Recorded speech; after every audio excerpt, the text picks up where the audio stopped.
Petr Yan's 135 career took a hit due to 3 major mistakes.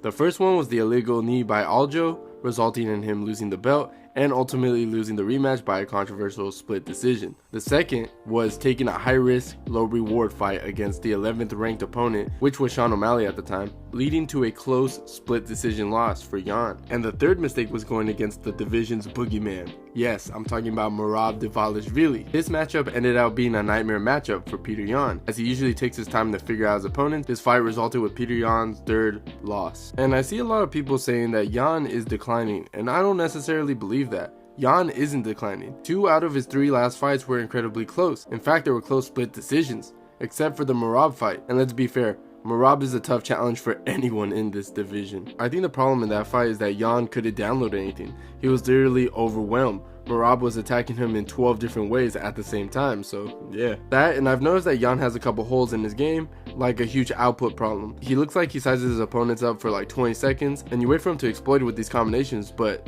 it never comes. And his next opponent might capitalize on this. Now he's facing another killer in Song Yadong at UFC 299.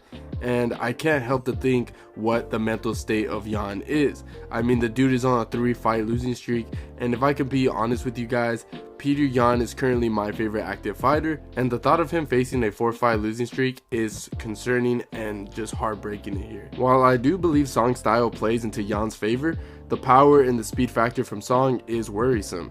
Overall, let's be real, Yan has the striking advantage, and the winner might be determined by who maintains forward pressure, which both fighters actually do excellent if we're being realistic. Yan's variety skill set will give him the edge in this aspect. However, he should be cautious of Song's explosive hooks. Yan's body kick should be effective, but he must avoid overextending in the pocket. But Petr Yan has everything. He's defensively really good, he constantly stand switches, cage control, and constant forward pressure are the key to Yan's victory. Petr Yan needs to keep Song on the defensive for all rounds, maintaining a strategic approach, and I feel extremely confident in Petr Yan's chances since he showcased a strong performance against similar styles like power punchers like Jimmy Rivera and Uriah Faber. And apart from O'Malley, who has a significant reach advantage and is a top striker, Yan hasn't faced a challenge on the feet. This fight seems relatively easier for Yan.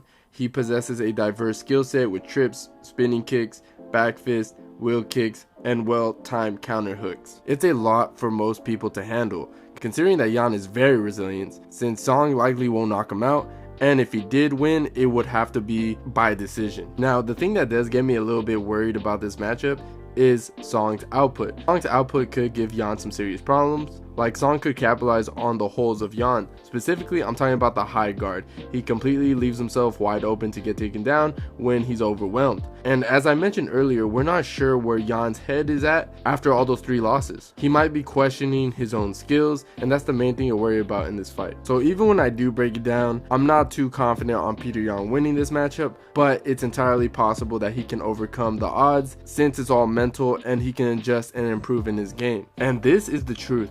Yan has to win this fight. His legacy hinges on it. Despite existing flaws, I generally believe in Yan's ability, and I hope he can address those weaknesses and adapt in this match. Because if he loses this is going to do some serious damage to Petr Yan's legacy and his mental state as a fighter. He might not really be the same fighter if he loses this fight, and I think a lot of people will see him as the second coming of Cody Garbrandt at that point. But what do you guys think? Do you guys think that Petr Yan is going to win this Saturday, or do you think he's going to get run over by Song Yadong?